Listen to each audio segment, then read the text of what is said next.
At 22, Walter Lippmann was the youngest resident, arriving like Frankfurter, Phi Beta Kappa, with a Harvard Law degree. Lippmann cum laude. By the time he arrived at 19th Street, Lippmann was already influential and showing his early collectivist leanings, writing for International Magazine. Lippmann had also been elected to the board of editors at the Harvard Monthly and had just founded the Harvard Socialist Club and was on the executive committee of the Intercollegiate Socialist Society. By 1910, Lippmann had been profoundly influenced by two relationships while at Harvard, where in his final year he was assistant to the political philosopher himself, Professor George Santayana, and the very father of American psychology, William James, a pragmatist who believed there was no real truth. Lippmann counted Sigmund Freud an important influence, Freud nicely pointing out our biggest weakness, that we make decisions based largely on emotion rather than logic. Within 3 weeks of gaining his master in arts, Walter dropped his studies, choosing instead to work for the socialist rag Boston Common. That same year, in 1913, he became a member of both the Socialist Party and the Socialist Press Club. Lippmann's early life, including his years at the House, were clearly defined by his overt socialism. His many friendships within the Greenwich Village political salons most likely gave rise to the very idea of the House of Truth, if not in name, then certainly in concept. But more than that, Lippmann helped found an institution, a new radical variant of the humanist movement, American liberal progressivism. Okay. Good morning, good afternoon, good evening, wherever you guys are today. Appreciate you guys showing up. We're going to get into the House of Truth and the Devil's Agent because we're in the middle of transferring all that information over from our previous website to the YouTube site. We're just about there. But the House of Truth is the real nexus of all of this. And, today, if you're unfamiliar with how the definition of liberalism has been altered over the 20th century, a lot of things are going to start to make sense. And they're going to help you change your perspective on things a little once you start to understand the true definitions of the words that they're using to control you. Okay, so that was House of Truth Part 2, The Prophets of Progress. You can find that at the History of Propaganda, where we go deep into all of the figures there, like we're going to do today, in the written form. So that was Walter Lippmann in the class of 1910. That is a famous Harvard class. There's many names involved there. I just showed one there, John Reed, known socialist, one of Walter Lippmann's best friends. When they start to combine American progressivism with the socialists and Marxists down at the League for Industrial Democracy and these intercollegiate socialist societies, and then ultimately the first American Socialist Party. It is, John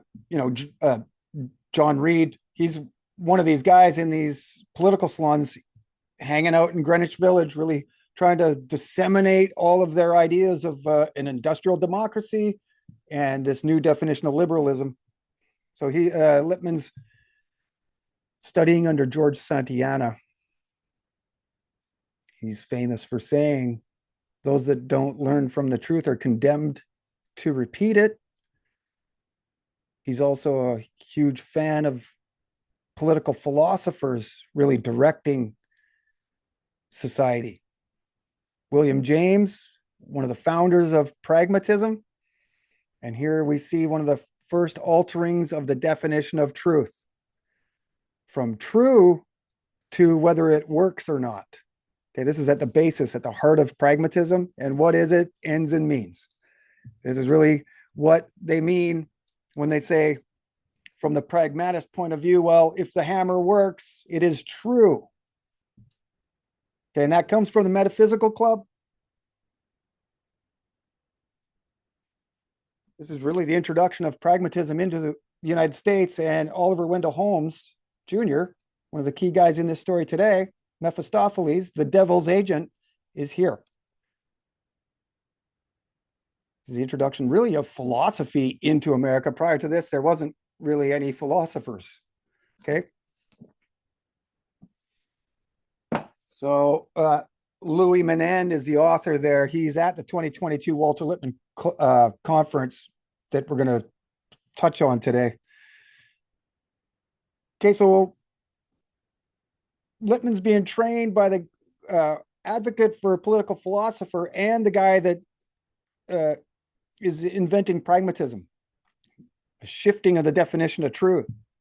And they're training the future father of modern American journalism, who famously says in public opinion that the truth or the news and the truth are not the same thing. So definitely go search this book out. If you can get a first edition, 1922, that's all the better. But this book, more than anything, is really driving society today. First chapter, the world outside and the pictures in our heads. The introduction takes place in Plato's cave. If nobody knows Plato's cave, familiarize yourself with it, because that is really the basis of social contract theory. And you're going to find this lineal continuity between Plato and all of the social contract theorists, all the way to Huxley and today. This is really what the changing images of man study in the 70s and 80s are. And we see social contract theorists even in our modern times. Okay, so class of 1910, Walter Lippmann, that is the House of Truth. And this is where they flip the definition of liberalism.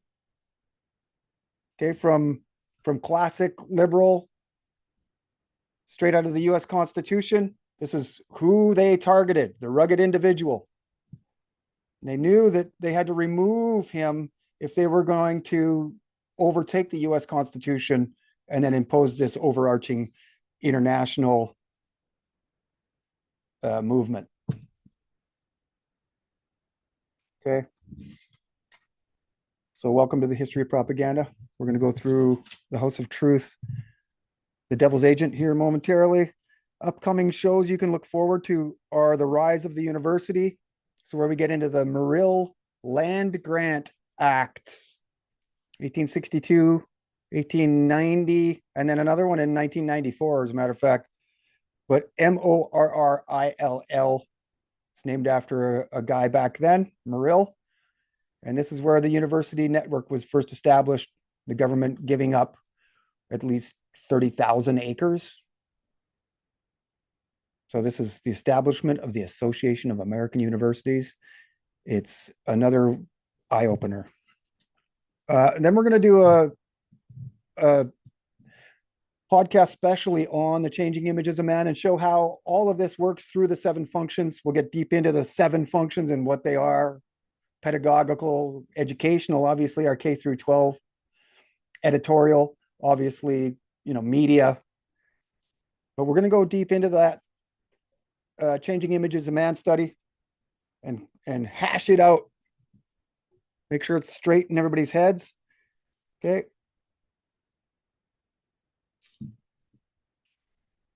And then also from Hidden Hand to Iron Fist is an article that I did a long time ago from Out of the Haze website. And it's about Colonel House and this book that he wrote, Philip Drew, the Administrator. And he wrote it anonymously. Walter Lippmann had some comments on it. And I think that this is really the front for Louis Brandeis. So that is just a short list of some of the shows that we're going to actually be putting out fairly soon. So ultimately, I want to talk about philosophies and the things that we can't see and how they establish institutions. And so you're going to see that they needed evolution, and then they needed the idea of progress to establish internationalism, but they also had to flip the definition of liberalism.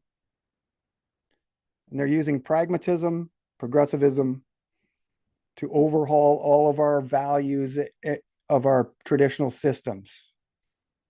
So they're changing our behavior through altering our values, right? At the core of what it means to be us in a society through sociological jurisprudence, scientific management, civil law, administrative law, common law, the imposition of law into our world, anything other than natural law, we've started to step away from our own natural source and our own ability to see, to know, to gain wisdom, to then possess power. And as long as we were 2-3 steps back, we were 2 or 3 degrees removed from ever having power. Okay. So Walter Lippmann is going to be kind of a focus for us today. And I just want to show you how they, before we get into this article, there's about 10-15 minutes maybe of a prologue, but we're going to touch on a few things before we get into it, because there's a perspective and a certain amount of knowledge that we need when we're going through there that will help you pick things out and go, okay, that's why this is this way today. And it's really going to help you just start to see, like a flashlight. You can only see a little bit, but if you get a wider flashlight or a larger one, you can start to see a larger picture. And we're starting to show you the meta image, the overall international scheme, agenda of under which everything falls. The World Economic Forum, technocracy, all of this, everything that we see machinating in the world. And it's going back to the French Revolution. We're going to show you how the progressives, the American progressives, totally supported it in the Progressive Manifesto. But first, Walter Lippmann. So I'm going to show you, first share here is going to be of the Walter Lippmann colloquium. And I just want to show you how, with just how much, the mainstream really admires Walter Lippmann. They call him the father of modern journalism, and his work as founding documents for media studies. We'll show you that in a minute. And so I'm going to show you Columbia Journalism School during COVID in 2022. They had a Walter Lippmann conference, and really this is the crisis of the expert. They started recognizing that people weren't liking Fauci and they weren't listening to experts anymore. And so they actually put together this crisis weekend symposium and gathered a lot of great names together to see sort of what they were concluding as to where society was with their belief or trust in the scientific expert. So let's see if I can get her.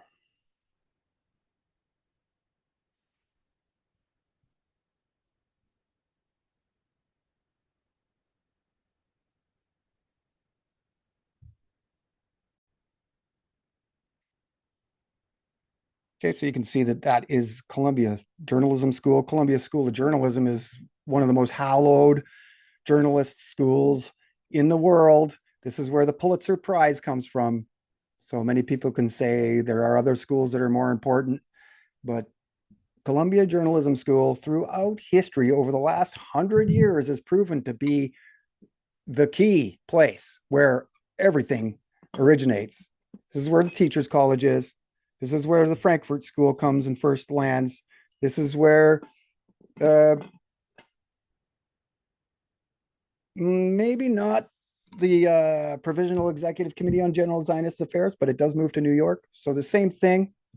But Columbia Journalism School, it'd be hard to argue that it isn't one of the most influential journalism schools in the world. This is where Pulitzer Prize comes from. And they even mention this. Some of these speakers actually speak here, and they are the people that vote for the Pulitzer.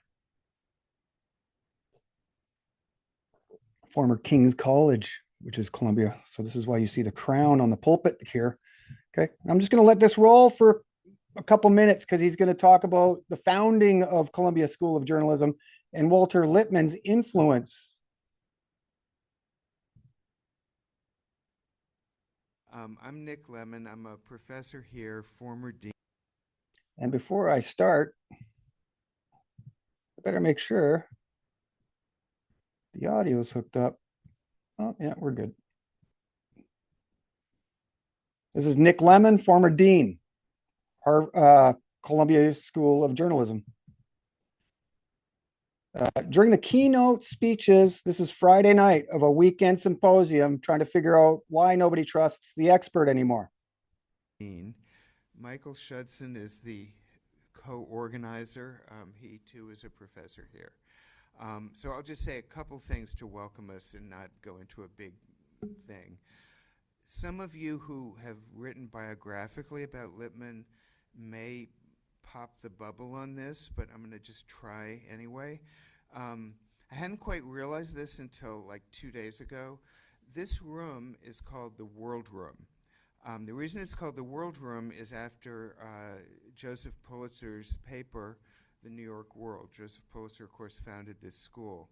And, you know, at one point, I believe the World was in, its headquarters building was the tallest building in Manhattan, but, you know, sic transit gloria mundi. It was roughly where Police Plaza is today.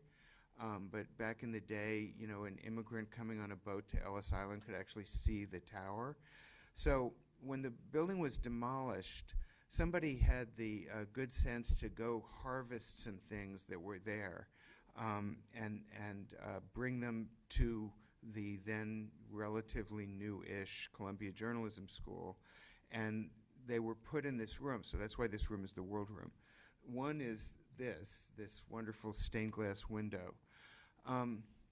So Lippmann, I think right after he finished the manuscript of Public Opinion, went to work for the World for some years. Joseph Pulitzer was dead by then. So I believe, or would like to believe, that Lippmann himself, as working on the editorial page, was working in proximity or even next to this window during the 1920s.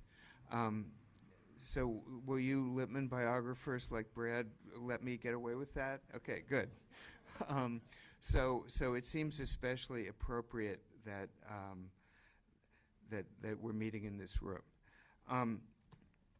I want to read you just a couple of passages just to sort of set the tone here, and a little bit of history of this school very quickly. So in around early 1890s, Joseph Pulitzer came to Columbia University and said, I want to make a major gift to this university to create a school of journalism and a set of prizes for journalists. Columbia University said no. Various speculation as to why, but they would not accept the gift.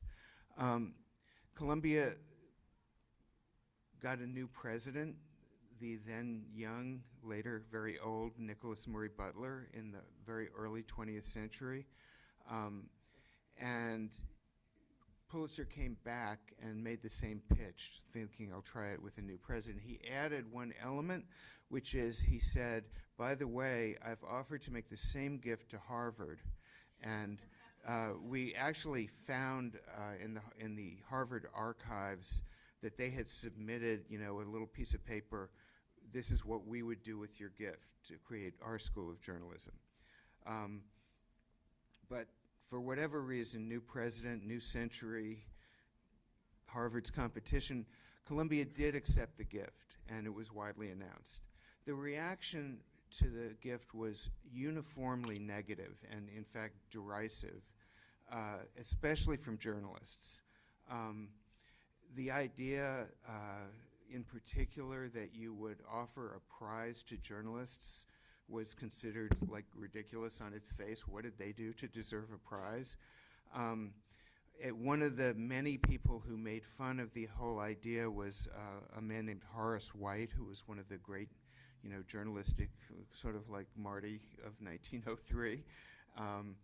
And so Pulitzer felt he had to respond. White wrote an essay making fun of the idea for the school in North American Review. And Pulitzer responded with this wonderful essay about what he dreamed the school could be. When you came in to the building, you might not have noticed that there's a brass plaque in the lobby with a quote from the very end of Pulitzer's essay, and I'm just going to read it to you in case you didn't notice it when you were coming in. Our republic and its press will rise and or fall together.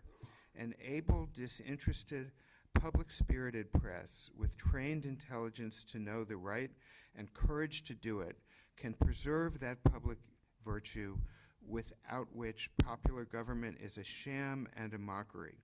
A cynical, mercenary, demographic press will produce in time a people as basis itself.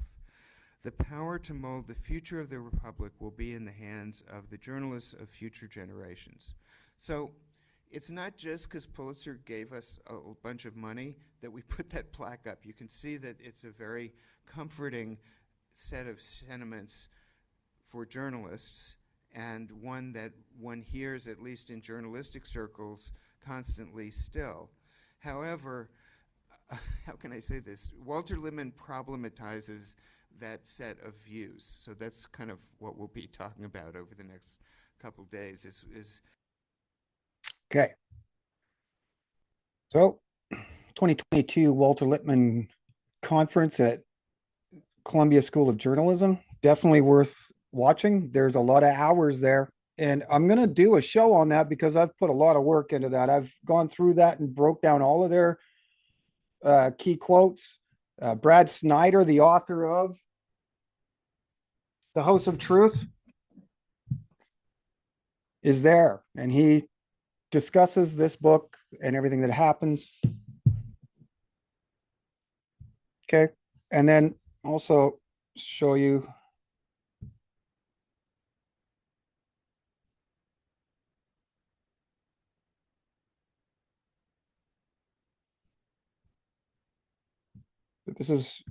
this love for Walter Lippmann has gone on for a long time. Okay.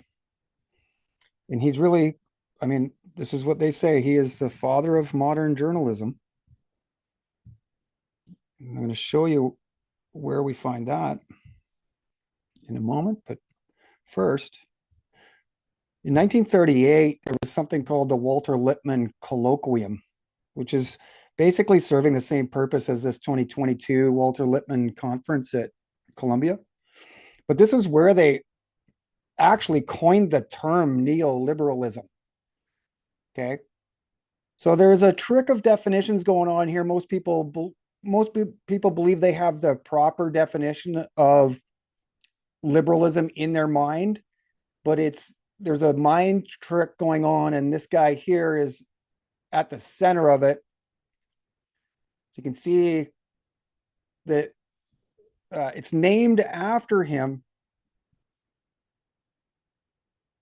And it's after interest in classical liberalism had declined in the 20s and 30s, the aim was to construct a new liberalism as a rejection of collectivism, socialism, laissez-faire liberalism, capitalism. Okay. So he's coining the term neoliberalism, but Lippmann's also coining the term manufacture of consent, stereotype. He and Bernard Baruch coined the term Cold War. Walter Lippmann writes a book called Cold War and really popularizes this idea into the minds of America. Okay. So you can see the economists that are there are the ones that we really revere today. This is the founding of the Mount Pelerin Society. So Friedrich Hayek, Ludwig von Mises. So you start to see that they've even controlled the outer framework within which we're going to argue about possible styles of government, from total anarchy and no real government, at least the definition they want you to believe, to total centralized, totalitarian, authoritarian, right?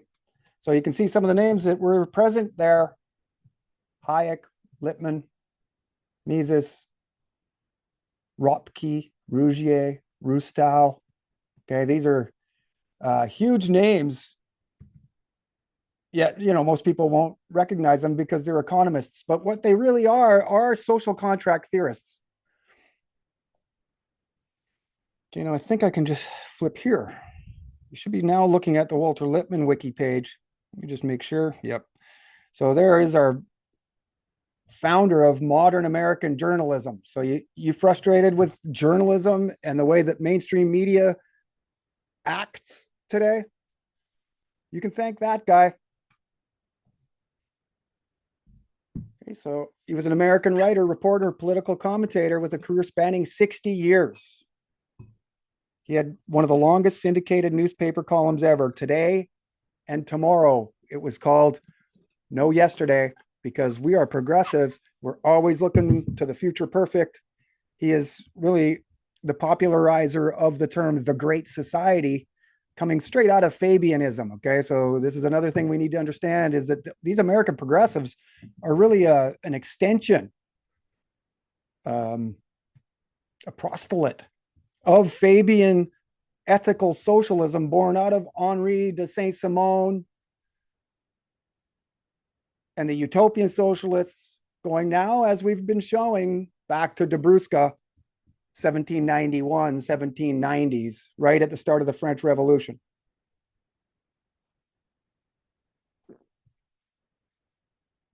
So he's famous for being among the first to introduce the concept of the Cold War, coining the term stereotype. And I've seen that word used in earlier literature, not by Lippmann, but he is certainly the popularizer of that term, stereotype. So you want to talk labels, how we're just deeply buried in labels, and how we all stereotypically look at each other. How many times have you been called a Nazi for telling the truth? This is where this comes from. So his book is critical to your awakening. So Lippmann also played a notable role as research director of Woodrow Wilson's post-World War I Board of Inquiry. Now that is a direct reference to the inquiry. This is the founding of the CFR. They put it with a small I for some reason, but there they are. We've gone deep into them in the rise of internationalism. And Brandeis is behind them, because Brandeis, Lippmann, Frankfurter, they're all living at this house of truth that we're going to get into momentarily. What I want you to see here is this paragraph. Lippmann is also highly praised, with titles ranging from most influential journalist of the 20th century to father of modern journalism. Michael Schutzen writes that James W. Carey considered Walter Lippmann's book Public Opinion as the founding book on modern journalism, and also the founding book in American media studies. So who was Michael Schutzen? Well, he was about to get up at that podium that I just showed you. He's the guy that Nick Lemon mentioned as the organizer of this 2022 Walter Lippmann conference. So he's the one really pushing this idea that Walter Lippmann's the father of modern journalism. Nancy Snow as well. She talks about all of this. Eli Pariser, the filter bubble. What we read and how we think. Walter Lippmann and the American Century. I've brought that book out. It's behind me. And that's the official biography of Walter Lippmann. Here you go, archive. Drucker gives Lippmann run as most influential journalist. And so that's the argument. Who's the most influential journalist of the 20th century, really? You'd be hard pressed to make a more influential effect on our modern industry of mass communication than Walter Lippmann. Okay, and I've gone in through him lots. The key here is Reform, Jewish orientation, as are almost every one of these guys. Went to the Temple Emmanuel at Lexington, on Lexington Avenue in New York. Born into a Jewish gilded ghetto, a gilded Jewish ghetto. This is from Ronald Steele, from his official biography, of whom he says is lifetime founding member of the CFR. And we'll show you all the documents that support this. I've got Central Intelligence, I've got history, Office of the Historian, all kinds of documents, Yale archives, all admit this. Okay.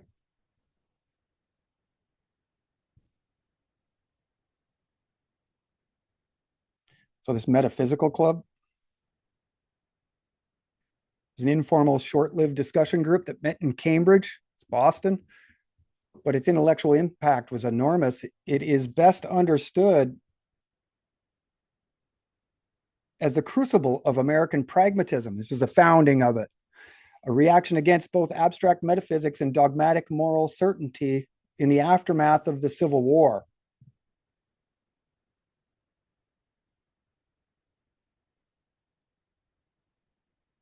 And you can see the key guys. It's not a formal society, manifesto, or movement, not metaphysical in the traditional sense.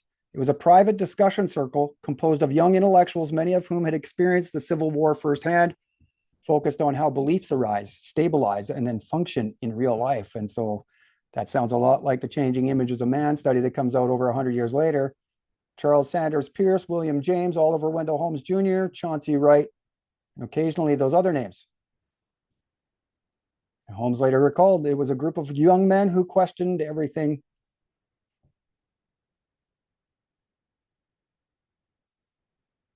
Okay, so the Civil War shattered moral absolutes. Holmes was wounded 3 times and saw moral certainty lead to mass slaughter. His takeaway: certainty leads to violence. So this experience generated deep suspicion towards natural law, moral universals, theological or metaphysical guarantees of the truth.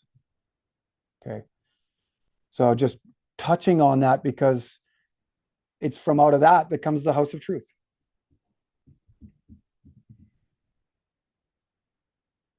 Okay, and then the same people that are at the House of Truth are the founders of the New Republic magazine.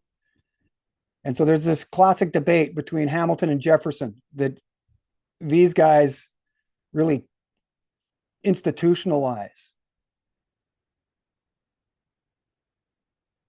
And so we'll go to this article here just to show you that there are mainstream outlets talking about this political salon 1 mile from the White House. And they say that this Washington salon saved liberalism. Okay. They flipped the definition of liberalism from classic to neo. We are suffering massively under it today.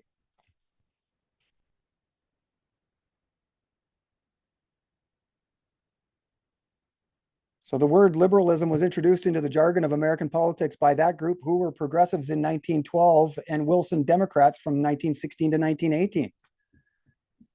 So Lippmann wrote in 1919, they wished to distinguish their own general aspirations in politics from those of the chronic partisans and the social revolutionists. They had no other bond of unity. They were not a political movement. There was no established body of doctrine. American liberalism is a phase of the transition away from the old party system. And this is really going to Marx, who is a social contract theorist, who's advocating for internationalism. He's a journalist at the First International. So they're all linked by science. He is the scientific socialist, Marx. They're all linked by this belief that a centralized government directed by science will get them to an international order. So they called themselves liberals at the time. Lippmann, Frankfurter, and other liberals. See, this is the problem that everybody is facing today. They'll call these radical progressives liberals. And they want you to do that. But, liberal, the classic definition is non-intervention, staying out of foreign entanglements, embracing our rugged individualism and live in support of our own self, keeping our own labor value, being in control of our own agency, being masters of our own domain.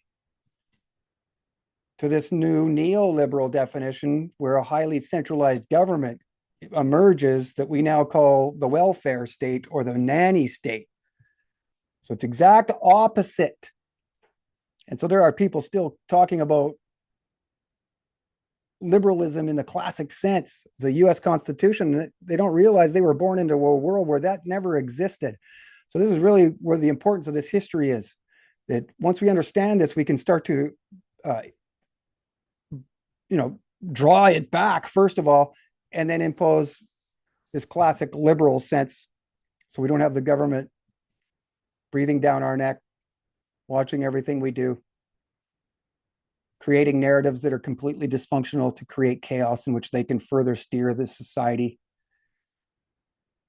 down the drain is where they want us to go. Because when you look at it from the long view of the French Revolution, that was to create constitutions and nationalism, as I've gone over, but they fully knew that they were then going to, maybe a century later, start to deteriorate that nationalism and then create the overall supranational, super state, super government, one world government, internationalism, globalism. Okay. Here's a article from the New Republic itself talking about how the New Republic invented modern liberalism. So I invite you to go look at these. These are things I can't share on Facebook without having to screenshot, put it into Paint, right? That would take a long time, removing all these ads. But I encourage you to go read these because this is how they fooled us for over 100 years. Okay, I'm going to show you one more thing before we get to this article, because it as well is important. This will help us even further understand this flipping of the term liberalism. Okay, so you should be looking at this old left versus new left.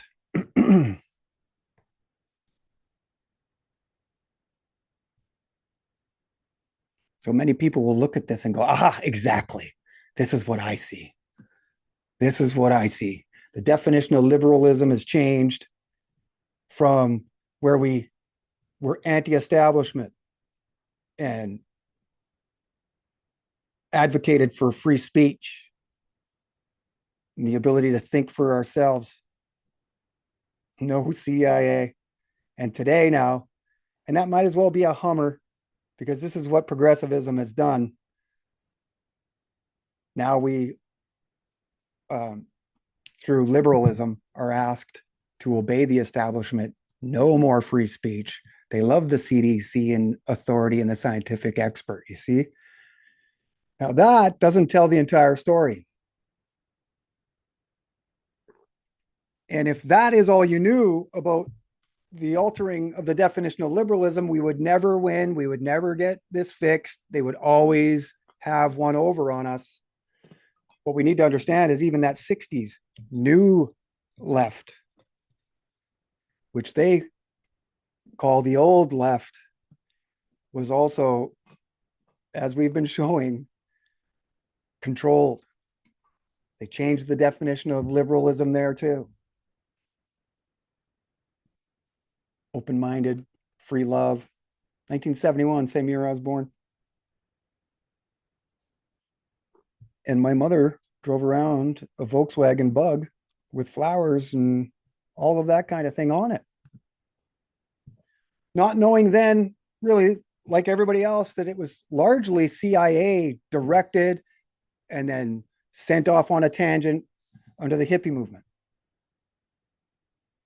So this already by the 60s was already altered, as I've shown you through the 1938 Walter Lippmann. This is really neoliberalism. And now we're going to a complete perfected form of technocracy under the name liberalism, but it's really progress, the progressive movement and progressivism that over the 20th century, because of the idea that humans evolve and ideas always have to push forward and technology and science is always going forward, definitions change. Realities then follow.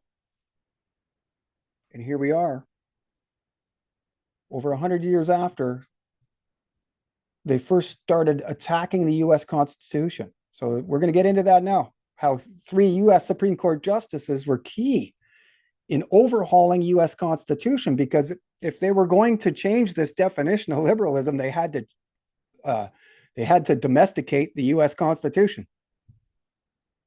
And through all the literature This is what they talk about. The US Constitution being a large obstacle, not because of its power as a piece of paper, but its power within the hearts and minds of Americans. So nationalism and patriotism can be functional and helpful to a degree, but you can see that it is Theodore Roosevelt through his New Nationalism, 1913, and Woodrow Wilson's New Freedom in 1913, Walter Wild's New Democracy in 1913. This is where they flip it. So these two guys looking at each other still don't know who they are or who each other is. Okay, we're going to try to fix that. So Walter Lippmann also popularizes the term American dream. It had been around for a long time, but he really popularizes it. Okay. And so anybody doubting that Columbia University isn't that influential, well, this is where the Pulitzer Prize comes from. And if you look it up, they're regularly considered one of the top in the world. Okay.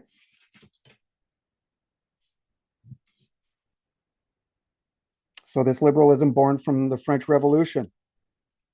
So we have two definitions of liberalism. This might help. One that's rising, like I've just talked about, that they're going to alter. Well, okay, before we even go there, let's just start with classic liberalism of the US Constitution, 1776.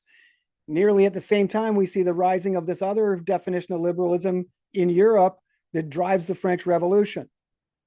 So you can see then, and this is why Brandeis and Dobruschka and Frankism is so important, that now we see this European definition of liberalism that drove the French revolutions, this call for equity, liberty, and fraternity, equality for all, the same things that we see in social science today, comes over, superimposes itself over classic liberalism without anybody ever noticing until now.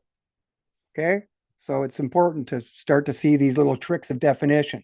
And, you know, Noam Chomsky, as much as I've got major problems with what he said, I still hearken back to, you know, one of his earliest speeches where he said in political discourse, every word has two meanings. So this is grammar. This is how they get us in grammar. And what's the first of the liberal arts? Grammar. Grammar, logic, rhetoric. This is what they removed. Our ability to put two and two together, to ask the who, what, why, where, when, and then to establish it in our own style. That's grammar, logic, rhetoric. And they removed that from our school, put it at the highest echelons of university, and that is who controls our society, those that know as much as they are allowed to know. And that's a lot. To have a master's degree in liberal arts, you're going to know this world a hell of a lot better than somebody watching TV. So this is what I went and did. I asked the question, well, if they removed certain education from our K through 12 system, it must be important. So what exactly is that knowledge that they removed? Well, it is the trivium.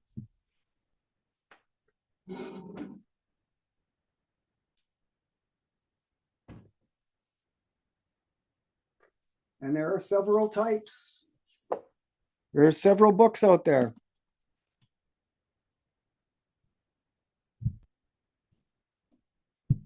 This is one more sort of directed towards kids.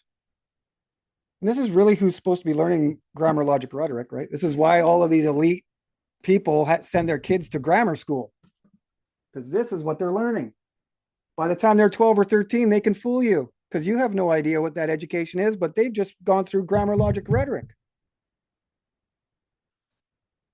They're able to paint a far more accurate and beautiful and persuasive picture than you are. And then one of the things we got to watch out for is that Marshall McLuhan also wrote a book, The Classical Trivium. So there is also a game being played here that if you do recognize the importance of the trivium and go find a book to read it, you got to make sure that you're reading the right book. I wouldn't read Marshall McLuhan's until you'd read it, you know, at least Sister Miriam Joseph's.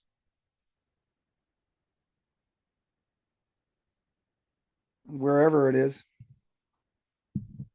It might be in the bedroom. So this is what they're keeping you away from, the Trivium. This is actually what's played out throughout history. All wars are fought between the conscious and the unconscious. Every living being, from a gnat to an elephant, will raise on its back legs to fight you if you're trying to squish it. Okay, so without any further ado, let's get to this article.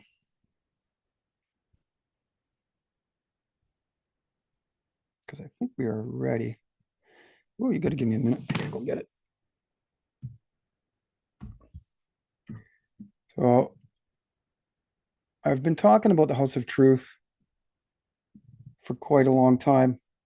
And I've put out other videos, but on some of those websites don't exist anymore.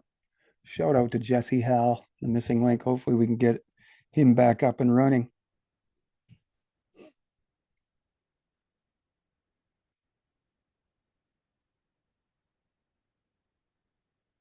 Just another 10 seconds here. We'll have this article up.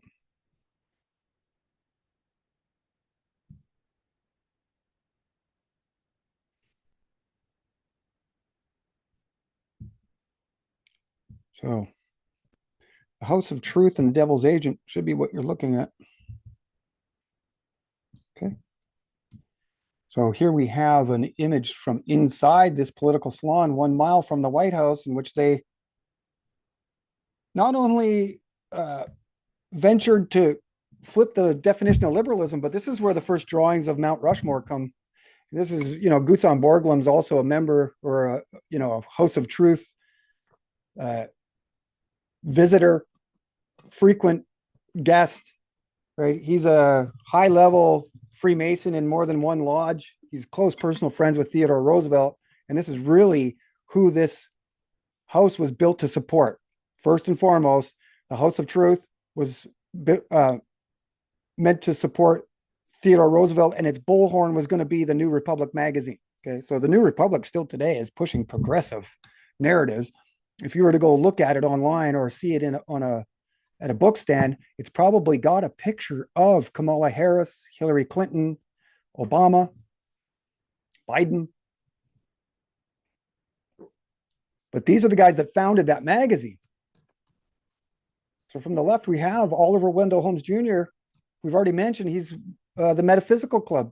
So he's older than all of these guys, and he's already established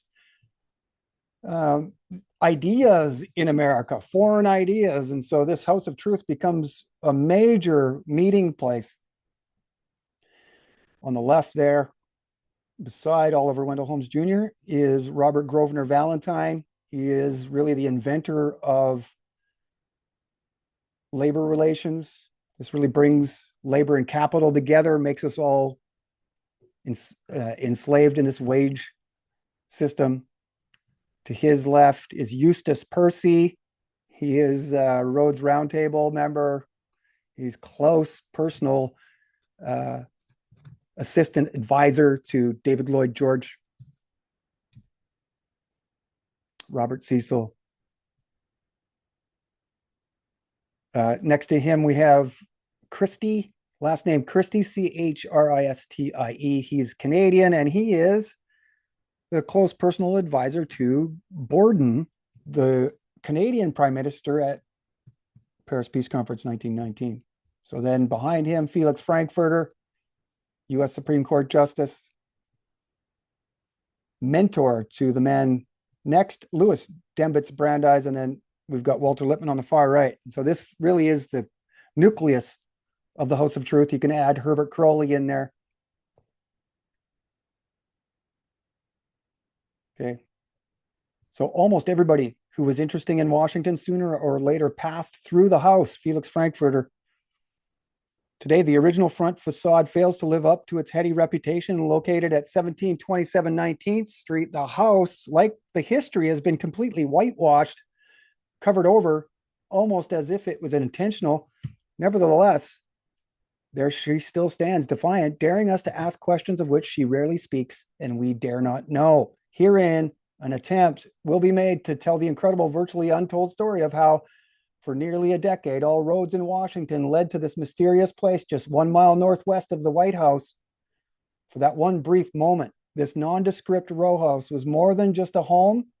It was even more than a casual flop house of Phi Beta Kappa Harvard Law School grads. It was a progressive political salon. And for one resonating moment in history, it was known as the House of Truth. Now, we are beyond the gates here, people. We are telling you how the sausage is made. We've busted through their paywalls and we've gotten to the actual architects of our world. So the house was owned by Robert Grosvenor Valentine, Bachelor of Arts, class of 1896, Harvard Law. It is Valentine who invited Felix Frankfurter, Phi Beta Kappa, Harvard Law, class of 1906, and another former Harvard classmate, Winfred Dennison, to stay at the house beginning in 1911. In the years just prior, Valentine was a member of the administration of William Howard Taft, Phi Beta Kappa, Skull and Bones, and had resigned this position as commissioner of what? Indian Affairs. Commissioner of the Interior. So just after buying the house. So all three of these men knew each other from their time under another Harvard Law grad, Henry L. Stimson, who is also Phi Beta Kappa, Skull and Bones, at the U.S. Attorney's Office in New York. And they were placed there on the recommendation of his former law partner, Taft's Secretary of State and Phi Beta Kappa, Skull and Bones himself, Elihu Root, former Secretary of State, Secretary of War. So here is DuPont Circle in Washington. And here is where the House of Truth is. It's about a mile from the White House.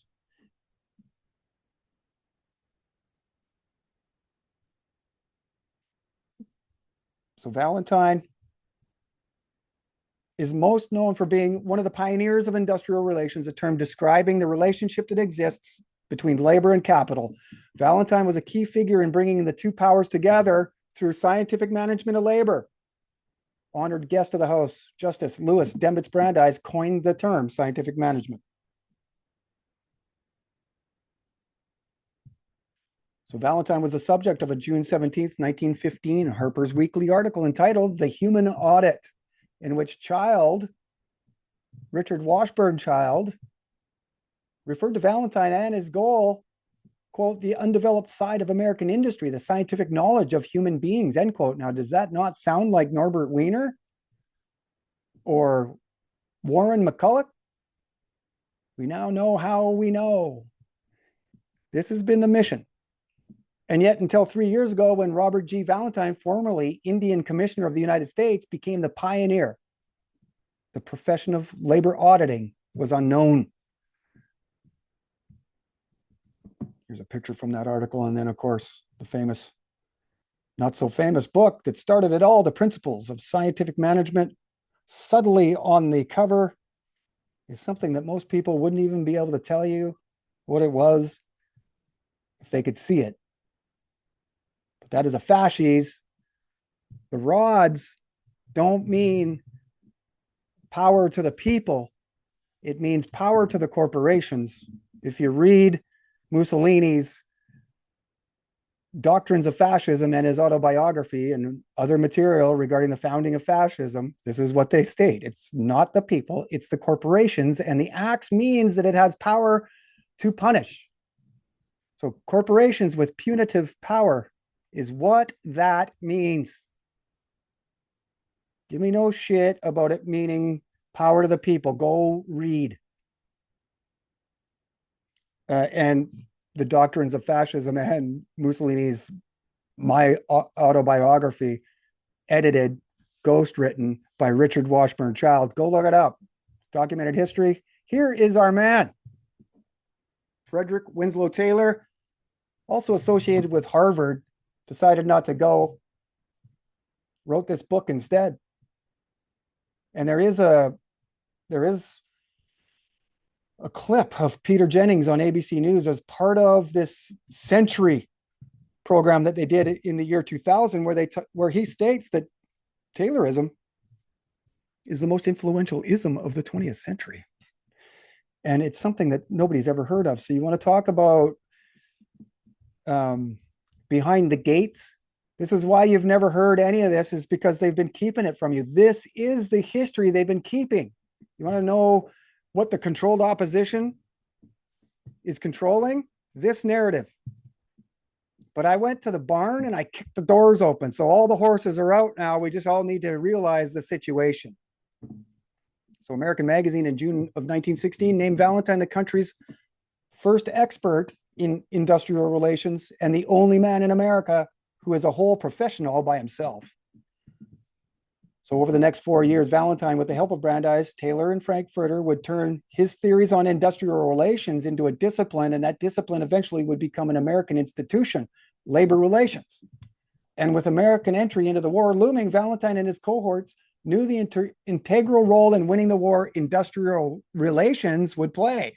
Valentine, writing to Loring C. Christie, "You'll think for a minute, but no longer, that I've gone crazy over my idea of what there is to be done in industrial relations. When I say that it is building right relationships in industry out of which is to come a vigorous, affirmative, manly, and womanly piece of the world." You can see that they're preparing for war. They know that this is going to happen. This is 1911. 1912. 1913. And they knew that they had to get labor and capital together. They had to really persuade the laborer to be scientifically managed. And what came from that but entire chaos, things that we call today labor wars. So Ludlow massacre, Bisbee deportation, Frankfurter's at the center of that, are just two of the labor wars that were going on. So following the sinking of the Lusitania in May of 1915 and war seemingly imminent, Valentine wrote in the New Republic to the importance of American industry implementing his theories of scientific management. He saw at least preparation for war as an opportunity. Valentine had succeeded in creating a new business of industrial counseling and in establishing himself as one of the nation's foremost labor relations experts. Not long after he gave the world his technology, he died in the presence of Frankfurter at Delmonico's restaurant in New York. Valentine, Brandeis, and Frankfurter would communicate often with Taylor, who had published his Principles of Scientific Management. Coincidentally, in the same year, they all moved into the house. Brandeis not only coined the term scientific management, but it was Brandeis who introduced Taylor's ideas to the world during his highly publicized investigations into the efficiency of not trusts in this case, but rail. It's the New Haven case where the term scientific management really hits, but then this efficiency bleeds into the investigations into the money trusts, steel trusts. This is the Stanley investigations, the Peugeot investigations, and the culmination is the investigation of industrial relations, of which Walsh is the chair, of which Robert Grosvenor Valentine coins the term industrial relations. And Louis Brandeis is given the first opportunity to be the chair of that investigation.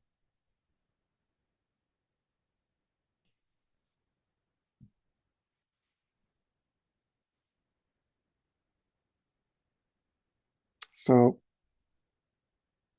Taylor remains a preeminent figure in the industry. Scientific management, now more widely known simply as Taylorism. In 2001, the Fellows of the Academy of Management voted the Principles of Scientific Management the most influential management book of the 20th century. And Brandeis, Frankfurter, and Valentine were instrumental in its application into society, to which Taylor gratefully thanked Brandeis in a letter afterward. "I have rarely seen a new movement started with such great momentum as you have given this one." Now, this is following the New Haven, the famous precedent-setting national news attracting case in which Brandeis was the lawyer for all the people,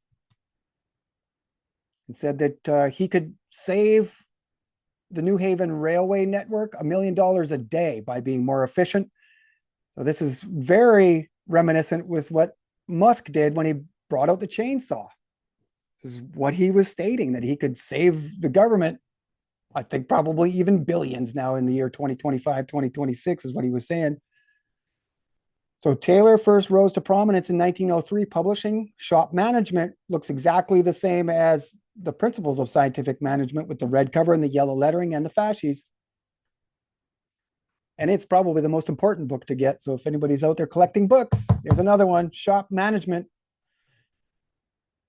So at least one historian called it one of the key documents shaping modern industrialization. Shop Management would propel Taylor to the head of the American Society of Mechanical Engineers in 1906. They create the Taylor Society. Brandeis directs this group, much like he directs all of the groups. Creation of the Federal Reserve, U.S. national policy or foreign policy, Israel. He's a Zionist leader, right? So besides Valentine, Frankfurter, and Denison, two other prominent progressive leaders called the House home, Walter Lippmann and Herbert Croly. While Supreme Court Justices Louis Brandeis, Oliver Wendell Holmes were both frequent and often honored guests. Interesting to know then that these men all just so happen to be major father figures of the central tenets of progressivism, more specifically known as the efficiency movement and the preparedness movement. So go look those up. The wiki pages are pretty good. Give you an overall idea that efficiency certainly comes from the progressive era, as does military preparedness movement. Trust the science. Science is settled. Scientific governance. Progressive era. Herbert Croly wrote what many consider to be the Progressive Manifesto, the promise of American life. Now, what is that written in? Future perfect. It's a promise of some future American life. See, 1909, Frankfurter calling it the most powerful single contribution to progressive thinking, while Lippmann championed Croly as the first important American political philosopher. Okay, this is important because there was really no philosophy in America, especially American philosophy. Think about it. Just a burgeoning country. There's really no philosophy other than whatever is found in the Constitution. And that can go back to Montesquieu and all of these social contract theories, sure. But there was not really a quintessential American political philosopher yet. You can see that Lippmann is identifying Croly as such. Really, pragmatism is an American philosophy. And so just prior to this House of Truth coming together, you can see that Oliver Wendell Holmes, one of the honored guests, is establishing this idea of pragmatism, a skewed version of the truth. It's like abstract art. It's not quite man, but you can see him in there. Like the movie The Thing. He's like, what is that? Is that a man in there? Same thing. So Theodore Roosevelt publicly identified Croly's book as being the impetus for his 1912 progressive campaign platform, New Nationalism, also written in 1913. New Republic, New Freedom, New Democracy, New Nationalism, a strong patriotic state built on an efficient labor force and a prepared military. Croly continued to write in support of strong central government, labor unions, and the nationalization of corporations in his 1914 book, Progressive Democracy. Herbert Croly, the spiritual force behind the soon-to-be-created progressive special interest rag, the New Republic, as are Lippmann, Brandeis, Frankfurter, and Alvin Saunders Johnson, the creator of the New School, when Marxism first comes into America. Okay, it's the same milieu, it's the same coterie, it's the same conclave of parasites, and their perspective of what liberalism and American freedom and democracy and the republic is going to be is completely opposite of what people think it is today. It's a major veil. You want to talk the Matrix? These are the literal creators of the Matrix. So while Brandeis and Frankfurter spearheaded the antitrust investigations into big business, they were also setting the foundations for industrial relations, the Federal Reserve, the Federal Trade Commission, and the nationally adopted and Brandeis invented savings bank life insurance program. Now, this is where I used to have my license. You want to talk about getting it over on the American people, savings bank life insurance is one of them. Parasitical much? Maybe one day we'll get into that. But that is where I had all of my licenses. That is who I worked for, Solomon Smith Barney and Citibank, one of the biggest banks in the world, second biggest bank in America today. But you want to talk about a bait and switch and corroding America from the inside. These life insurance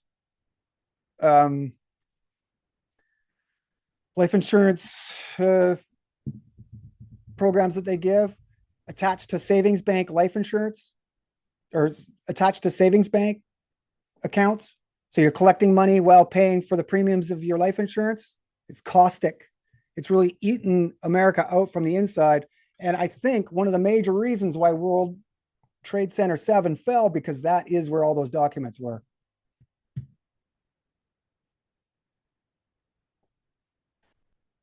So if you're looking to properly protect yourself against, life insurance is meant for income replacement. And really what you should be grabbing is term life insurance. It's there to protect you for a certain term. If you got house insurance, it's going to protect you as the mortgage is existent. Once the mortgage is paid and it's fully your house, there's no reason for you to continue to pay life insurance on these things. But I digress. We could go deep into savings bank life insurance. So Brandeis especially was a key personal advisor to President Woodrow Wilson during this time, was instrumental in the coordination and drafting process of much of the government overhaul and considered widely as an unofficial member of the Wilson administration. We know a lot more about Brandeis and his influence now. So at 22, Walter Lippmann was the house's youngest resident, arriving less than 2 years removed from graduating Bachelor of Arts, Phi Beta Kappa. Okay, we went over this in the intro. We show there in the last sentence of that paragraph that it is actually J.P. Morgan, Dorothy Payne Whitney that pay for the and the Fabian Society pay for the creation of the New Republic. Still today, a progressive rag. Okay, so Walter Lippmann, he says, we shall be socialist in direction, but not in method, in phrase, or allegiance.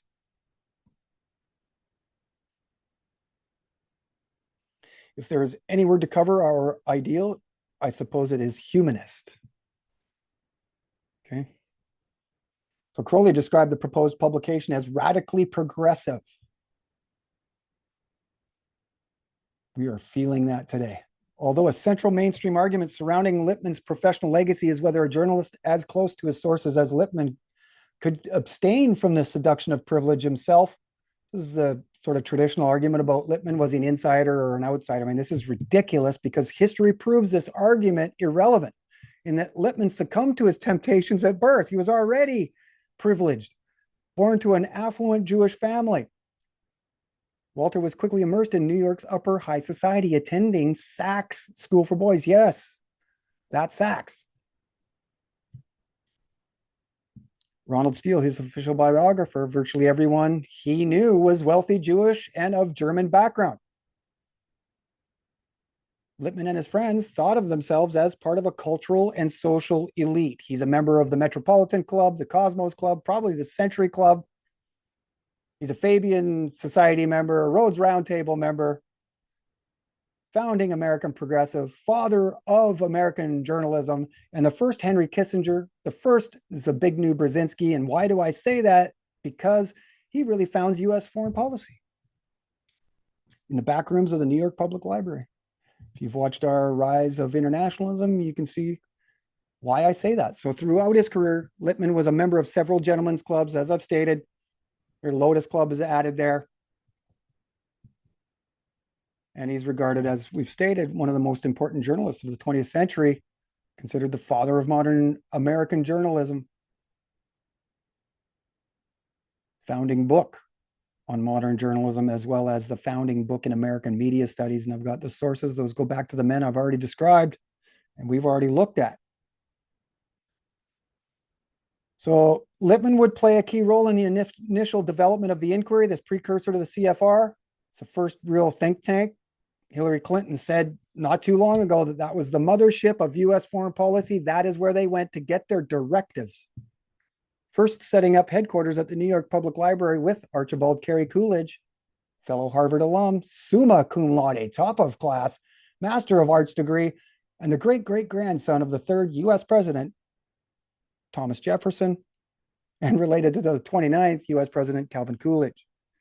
James T. Shotwell, professor of history at Columbia, BA, PhD, managing editor of the infamous 11th edition of the Encyclopedia Britannica. This is the first time that that was published outside of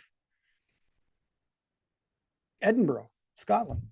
So President Emeritus, Carnegie Endowment, and one hell of a model Canadian.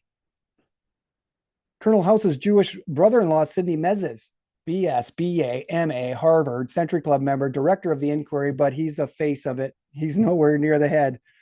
And president of City College of New York. CCNY, especially noted during these years for its proclivity to accept Jews on campus, while other universities like Harvard were applying strict quotas. Lippmann and these men would go on to play leading roles in Paris peace talks, creating the League of Nations and authoring of the Treaty of Versailles in 1919. We've gone through some of that. So for Frankfurter and his friends, the House was a place to gather information, to influence policy, and to try out new ideas. This is what they were doing, experimentation on the US Constitution. They all openly talk about it. Felix Frankfurter entered the House at the age of 29, having already established himself within the US Attorney's Office, like we mentioned, under Taft. His father is the founder of Skull and Bones and Secretary of War under Ulysses S. Grant. Starting to see a pattern here going back to the American Civil War or the American Revolutionary War, 1678, 1680s. Frankfurter serving as an assistant at the USAO to another Phi Beta Kappa Century member and Bonesman Secretary of War, Henry Stimson. We've already mentioned that, but it is worth repeating, is it not? So chief prosecutor for the federal government, Stimson, with the help of Frankfurter, prosecuted several high-profile cases protecting the government from the American sugar refining company's attempt to defraud the government of sugar import fees. So they're on the side of the government. These progressives are building the administrative state, and they are counsel for the government. He would continue to defend the state through the years 1909 and 1910. Frankfurter saw himself as the Cocklöffel, a Yiddish term meaning cooking spoon, used to describe someone who stirs up trouble, a meddler or busybody. It was one of his favorite words. Frankfurter, then, it would seem perfect counsel for an overzealous state, would he not? And those are terms that I get out of Brad Snyder's book. I'm not just throwing words around. So born in Vienna, landing on Ellis Island as a 12-year-old, the young Jewish emigre apparently hit the ground running. His family first settling in the Lower East Side in 1896, but by 1902, only 6 short years later, Frankfurter had gained his BA, magna cum laude. So second from the top of class, and tapped Phi Beta Kappa at City College of New York. And by 1906, Felix had graduated Harvard Law and was already working in the U.S. Attorney's Office. And by 1910, Frankfurter was a close personal campaign aide to his old boss, Henry Stimson's gubernatorial bid, to which Stimson gratefully proclaimed his appreciation for his assistance, but above all, the efforts of Frankfurter during a speech at the Grand Music Hall on the Lower East Side. This is when he lost the run for New York governor. But in that speech, he stated, if there was one of my assistants in the district attorney's office to whom I owe personal gratitude, Felix Frankfurter is that man. So later on, we see that these guys are actually positioning themselves as opponents to the Federal Reserve, but they're all Phi Beta Kappa. So they're creating this chaos out of which they're going to resolve the two sort of fighting ideas of what a central government's going to be. This is Brandeis's specialty, is resolving. This is dialectics. It's taking two opposites and bringing them into one. This is the main tool that they use. So in 1914, Frankfurter would temporarily depart the House for a full professorship at Harvard Law School, where he would also edit the Harvard Law Review. all of these guys are editors.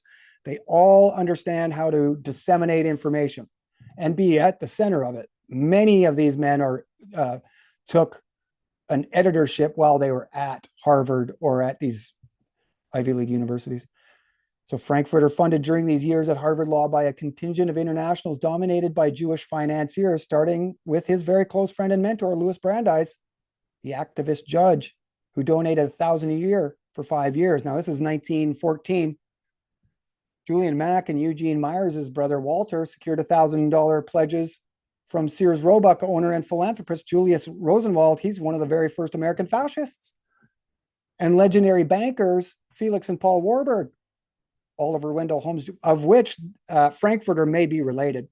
Speculation there, but I'm pretty sure that they are related. Wendell Holmes Jr., he's an honorary Phi Beta Kappa. New York District Attorney and close personal friend of the House, learned hand, both donated, amounting to a total of nearly $250,000 today. Source 26 through 30. We'll show you those at the bottom. These connections would later serve Frankfurter very well, only on a far larger international scale, while at the Paris Peace Conference in 1919 as an integral member of the Zionist delegation. Now, this is another key that people need to understand, that the first 4 years of Woodrow Wilson's time was spent to create the domestic network that would then fit together with the international model that they would construct in the last 4 years of Woodrow Wilson from 1916 to 1920. Brandeis is at the center of it all. Frankfurter, Lippmann, key secretaries to secretaries of war, secretary of labor. They are the voice in the ear of all of these guys. And it leads into this most amazing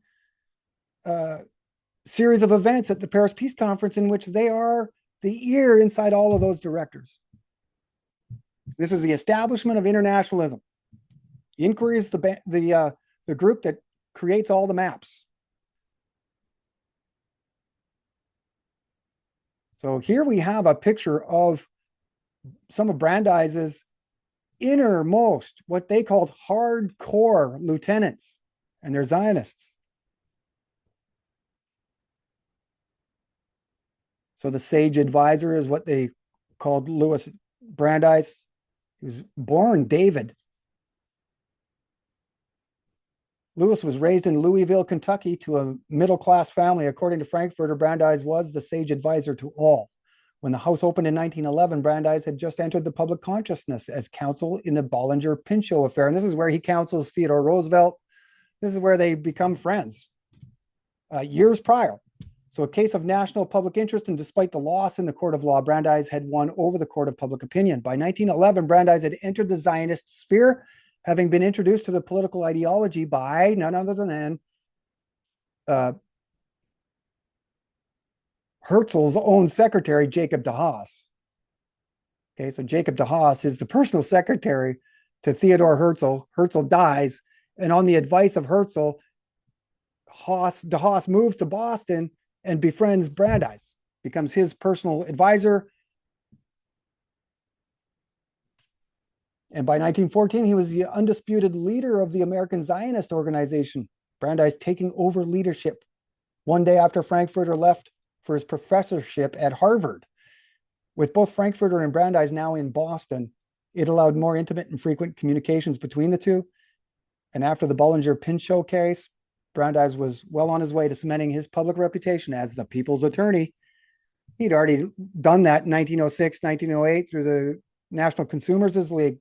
So in 1916, Brandeis was nominated seemingly out of nowhere as the first Jewish U.S. Supreme Court justice by his friend, fellow Phi Beta Kappa and Cosmos Club member and Century Club member, Woodrow Wilson.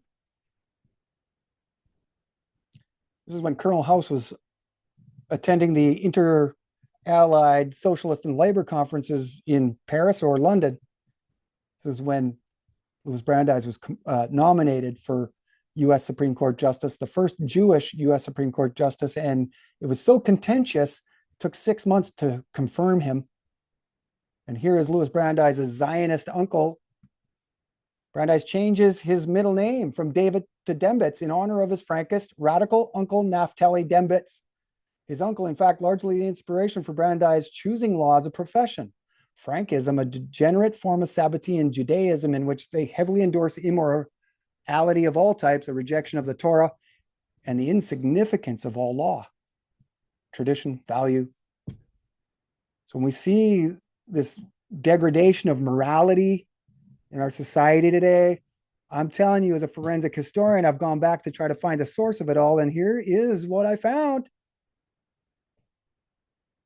The Sabbatean ideology, considered by Jewish historian Gershom Scholem as the natural ancestor to Zionism, a strange belief system indeed for a member of the US Supreme Court, and at least part of the reason Brandeis was considered a radical judge even by his friends. The international Zionist and admirer of Sabbateanism was a speechwriter, close confidant, and personal political aide to Woodrow Wilson. Wilson stating, "I need Brandeis everywhere." And since I've written this, we understand that Brandeis is the architect of the new Freedom Campaign. He is the main primary architect of the Federal Reserve, the Federal Trade Commission. He sets precedent in court cases on sedition, surveillance, and the other very important one, Buck versus Bell, is the first sterilization laws. Okay, this is amid, human hygiene era, eugenics. So we can start to see some of these guys are eugenics or eugenicists. So while arguing the 1908 U.S. Supreme Court case Mueller versus Oregon, Brandeis established the Brandeis Brief, marking a new method of defense, emphasizing social scientific evidence.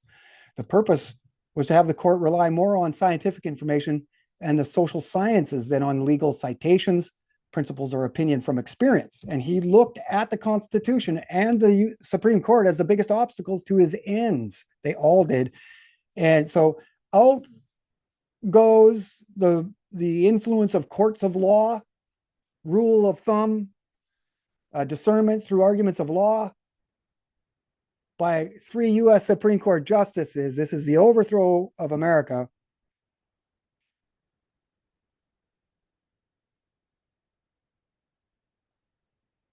And it is through the application of social sciences into the U.S. Constitution. This comes directly from DeBrusca as an entering wedge to disintegrate all of our prior beliefs and values, whatever they are, because a new social contract or a new social order is on its way. The old order changeth.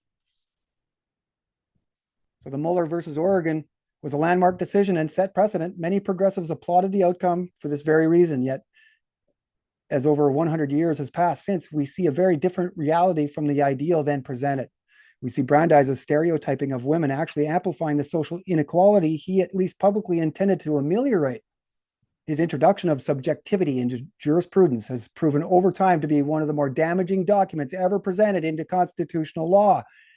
The Encyclopedia Britannica going so far in its description of Mueller versus Oregon to say, although it appeared to promote the health and welfare of female workers, in fact led to additional protective legislation that was detrimental to equality in the workplace for years to come, even calling the brief a document outlining quasi-scientific data on the negative effects of long working hours on both women and men.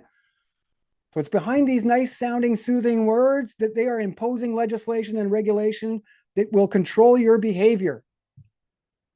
We see it starkly presented today in the American progressives out there fighting fascism, yet the Balboa Monument still stands on the Chicago waterfront, given to America by Mussolini during the Century of Progress World's Fair. Now, if you read Mussolini, you'll see that the century of the state is massive to his entire ideology, 100 years of the state. So what was the 20th century otherwise known as?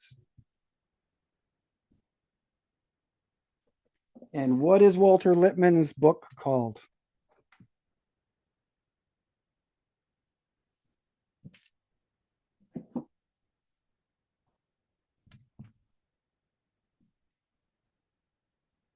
So Frankfurter could not have been more pleased. The Mueller case is epoch-making, not because of its decision, but because of the authoritative recognition by the Supreme Court that the way in which Mr. Brandeis presented the case, the support of legislation by an array of facts which established the reasonableness of the legislative action. So the fact that it was actually accepted and legitimized, even though the ruling judge in the case, and I probably have this in here, so I shouldn't spoil it, but he disagrees with Brandeis. Somewhere along the way, I think some money must have passed behind closed doors. Brandeis wrote to Frankfurter regarding the decision on February 27th, 1911. The commission did, I think, quite as much as they could, and rather more than I thought they would with the efficiency argument. They accepted the fundamental principles that improvements in economy and management were possible and that they must be made before the need would be recognized. Scientific management will follow that inevitably. That's from a letter from Brandeis to Frankfurter. Okay, so the devil's agent, Mephistopheles, this is what he called himself. The House of Truth is happier every time Mephistopheles crosses its threshold. Winfred Dennison to Oliver Wendell Holmes, March 3rd, 1913. So they all called him Mephistopheles or the devil, and he considered himself that. The experimentation on the US Constitution, the primary reason. He knew he was going to hell. And in many ways, they exploited the legacy of Oliver Wendell Holmes, like they exploited the legacy of Woodrow Wilson, like they've exploited the legacy of countless numbers of human beings throughout the 20th century, those grandfatherly, trusting like types. Because if William McCulloch was at a podium telling you what you were going to do, I highly doubt that you would agree. Much like Klaus Schwab being the face of the World Economic Forum, nobody buys this shit. He looks like Star Trek. Looks like some evil character from Star Trek. Can barely speak English. But he is a direct descendant of everything I'm showing you right here. And it is out of scientific management and efficiency that they're linked. The book with the fasces on the cover. Yep.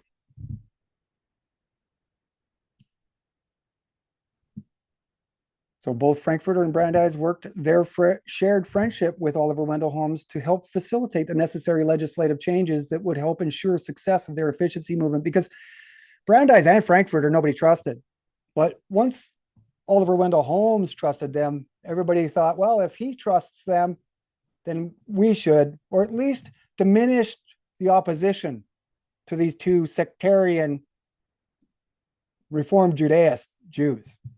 So the two sectarian Jews turned international Zionists had identified Holmes as the one judge on the Supreme Court with whom they felt was sympathetic to their cause. Brandeis, Frankfurter, and Holmes approached constitutional law similarly with an open mind. Many times I'll ask somebody that's out there, obviously on the side of the left, fighting fascism, I'll ask them what their definition of liberalism is. And I suggest you start asking people. They'll say it's about having an open mind.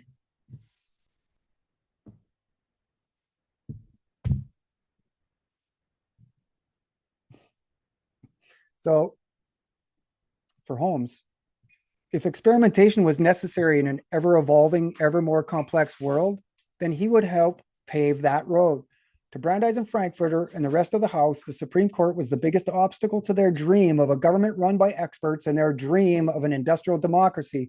Not coincidentally, the name of a 1902 or 1897 book that Sidney Webb wrote called Industrial Democracy, collective bargaining coined by Beatrice Webb, his wife. Trade unionism, a necessary aspect to the takeover of humanity. Still today, people are like, unions!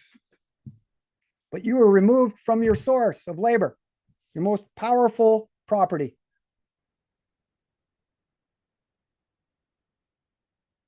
How are you guys? How was your walk? Okay, so Oliver Wendell Holmes would be their most important facilitating agent. Holmes was their Mephistopheles as they all stood at the crossroads of hell and history, paving the road with good intentions. They saw Holmes as their only hope on an otherwise reactionary court. Frankfurter especially heaped praise on Holmes, commissioning a bust of Holmes in his court robes. And through the pages of the Harvard Law Review and the New Republic, Frankfurter applauded Holmes every chance he could. He put forth to America the aging justice as an icon, a representative symbol of American tradition worthy of wide veneration. So the same way that they are exploiting the legacy of Thomas Jefferson, they're doing the same to this U.S. Supreme Court justice. So what drew Frankfurter and Denison to Holmes was his personality and open-mindedness. Holmes did not subscribe to their ideas, but he was willing to listen to them. They admired his intellectual curiosity, conversational skills, and sense of fun. Mephistopheles, as Holmes often referred to himself, admired their ambition, intelligence, and optimism about the future. Source 37, 38, 39, 40. So Holmes was neither liberal or conservative, but simply believed that the government should be allowed to experiment with socioeconomic legislation. Holmes's philosophy, therefore, led to outcomes that pleased his friends, especially in cases involving organized labor. So an excerpt borrowed from The House of Truth, home of the young Frankfurter and Lippmann. Holmes's affection for his youthful friends also shows in a letter written to diplomat Louis Einstein shortly after Holmes's 75th birthday. While the justice received many accolades on that day, he was especially thrilled by the party arranged for him by his wife.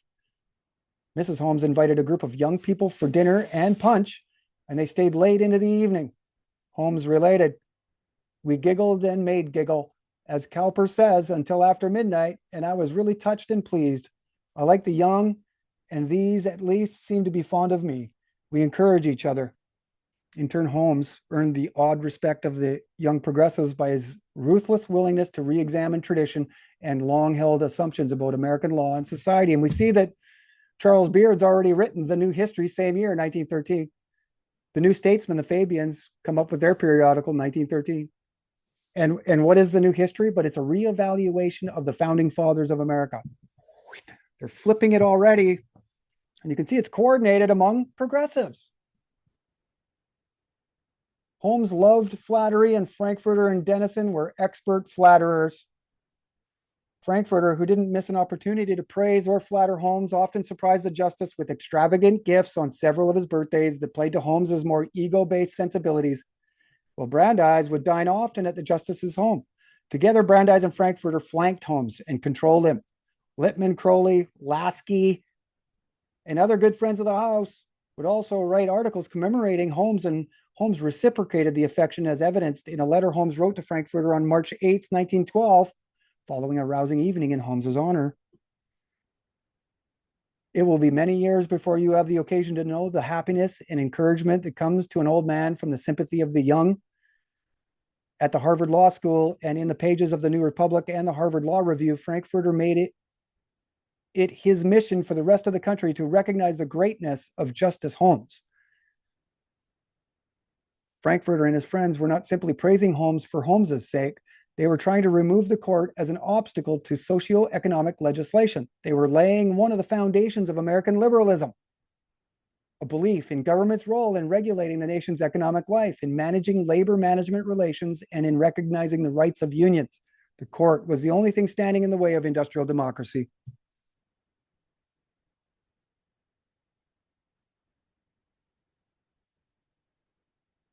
Foundations of American liberalism, and they're not talking about classic, they're talking about neoliberalism. This is where BLM, Antifa all come from today.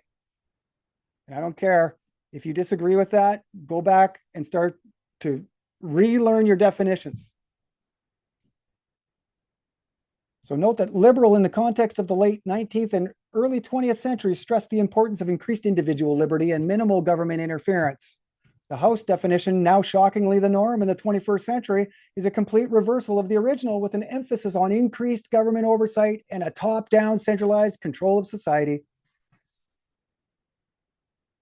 Similarly reversed through this reformation of American values has been the definition of the U.S. Constitution, previously thought to be a document written to protect the negative rights of the people against state overreach, immovable. The men of the House targeted the central document of American liberty as public enemy number one.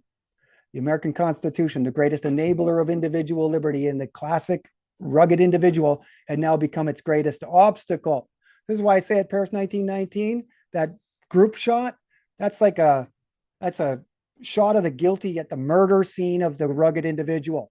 This is where he fell over 100 years ago. So I have little doubt that the country loves it. And if my fellow citizens want to go to hell, I will help them. It's my job. Oliver Wendell Holmes. A few more minutes. My dog wants to play with me. Good girl. So a House of Truth homecoming, and this is where it goes international. The progressive movement was the key. Brandeis and Frankfurter needed to open the door to constitutional experimentation through appealing to America's liberal sentimentalities. The deliberate coercion of traditional Western institutions through the social sciences. A profound change in America took place during this time, signifying a national social reordering of society so comprehensive as to require a splitting of history into a before and after, just like 9/11. Just like COVID. Reminder that the Spanish flu is happening nearly at the same time. The progressive movement, perhaps the largest reformation of Western values ever seen before or since. They are attempting to outdo that today. The drifting definitions of our institutions, the deliberate degradation of our values, and the near total disappearance of our traditions go beyond the measure of this text. Taylorism played a huge part in the progressive movement, later serving as the inspiration for the technocracy movement. We can see today, Trump is talking about technocracy. He's talking about the tech native America, everything within that map, as we've gone over. The friendships, networks, and circle of influences forged in the early years of the House would later expand out into the larger international sphere. Peace Conference in 1919 was littered with this handful of former residents and honored guests of the House, the same progressive movement. It was such a catalyst for social change inside the United States, Canada, and Britain was now going global. It's universal constitution is what they're after. So, and former House of Truth roommates were all well positioned in Paris, all having the ear of the most influential figures of the conference. Frankfurter and Lippmann arriving months early, working with Colonel House to help facilitate a deeper bond between Britain and the United States and France prior to the conference. In many ways, the 1919 Paris Peace Conference was a House of Truth homecoming. So Lippmann, Frankfurter, and Brandeis were all intimately involved in the drafting of Wilson's 14-point speech, the Balfour Declaration, and the very creation of Israel. Lord Eustace Percy, an original House resident, serving as an assistant to British Foreign Secretary Robert Cecil, participated intimately in the creation of the League of Nations Covenant in Paris, and he's in the room when they found Israel. So another resident of the House of Truth, Philip Kerr, Rhodes Roundtable member, worked with Percy and Lord Balfour as Secretary of the Rhodes Trust. They were living at the House of Truth. So in Paris, Percy was private secretary to British Prime Minister, one of the big four, David Lloyd George. Loring C. Christie, the Canadian resident of the House of Truth, was in Paris advising Canadian Prime Minister Sir Robert Borden. Lippmann, of course, working for Wilson. Frankfurter for the Zionist delegation. The natural extrovert was right at home with friends, and according to his personal secretary, Ella Winter, had a foothold, or at least a toehold, it seemed, in every delegation. So evaluating the decisions made then with the assistance of over 100 years of hindsight now, we see what results in the absence of Eisenhower's alert and knowledgeable citizenry. We see what happens when public accountability is absent. We see a clearly dependent society unable to properly mesh the huge industrial and military machinery of defense with our peaceful methods and goals. Woodrow Wilson published The New Freedom. Walter Wilde, The New Democracy. Roosevelt, The New Nationalism. James Harvey Robinson and Charles Beard, The New History, along with the Principles of Scientific Management in 1913. As I stated, the Fabian Society creates their periodical, The New Statesman, 1913. Same year, the Fed was created. The FTC in 1914. The New Republic founded less than a year later in 1914, and only 2 years after they all started living together. This is where they flipped it all. So from Taylorism comes the principles of division of labor and the assembly line made so famous by Henry Ford and others like him. It cannot be overstated here, the stepping from one's own arable land onto the factory floor being an important violation of the individual. From the efficiency movement first promoted by Taylor, Valentine, Brandeis, and Frankfurter comes society-wide radical reform. Society-wide radical reform.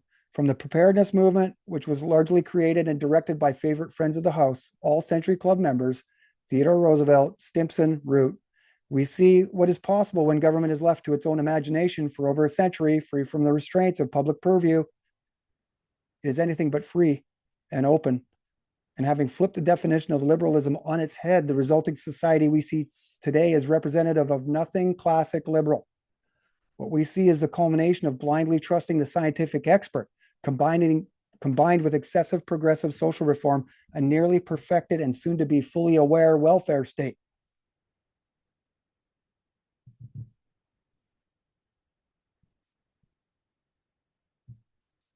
So that is The House of Truth and the Devil's Agent, an introduction into this wild political salon that inspires political salons in Los Angeles. And the idea of political salon comes from the French Revolution. And we see a lot of connections back to the French Revolution, and that Jefferson supported the French Revolution while Hamilton didn't. And so what we see is these progressives taking Jeffersonian ways and means that are based on liberty and all of these nice sounding words, and they're actually imposing Hamiltonian ends, centralized government, and everything that we see today. So it's important to understand that this definition of liberalism actually comes from the French Revolution.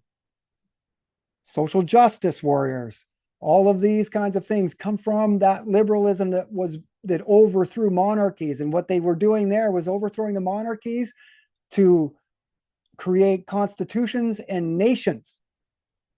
So they were going from monarchical rule to nation states, fully knowing that about 100 years later, they were going to demolish all nations in exactly the same way that demolished all monarchs. And above this nationalism comes this supra state. And so what I'm saying is that if you've read 1984, there was 3 nations that were always at war, and they was constantly changed. So nobody knew who was at war and who were friends. Eurasia, East Asia, Oceania, that's where we're going. They shared this knowledge of this principles of scientific management with Lenin, with Trotsky, with Stalin, with Mussolini, and with Mao. And this perhaps should be another show that we talk about, is just the global influence of Taylorism goes well beyond America and helps establish the new culture movement of Mao in China. Okay, and the Russian Bolshevik Revolution, all happening at the same time as revolution was happening here in America, except we call it the Progressive Era and the Great Depression. So we're being fooled by the definitions that they're throwing out there, and I encourage you to spend a little more time figuring out exactly what definitions they mean. Okay, so here's some footnotes to close the show, just to show you some of the names you can gather off of here. You can see that it's well sourced, and nothing I'm saying on here or claiming isn't without good reason. Backed by forensic investigation in a pursuit to make this all make sense. So if you've made it this far, I appreciate it. That is The House of Truth and the Devil's Agent. Look forward to more shows on the changing images of man, the rise of the university, the Murrow Land Grant Acts, and from hidden hand to iron fist, we're going to talk about Philip Drew, the administrator, and how Colonel Edward Mandell House is really a front for this U.S. Supreme Court Justice right here, Louis Brandeis. So I appreciate your time. I look forward to the next time we can get together and talk about true history. Thank you very much for watching, following along, and having interest. Until next time, catch you later.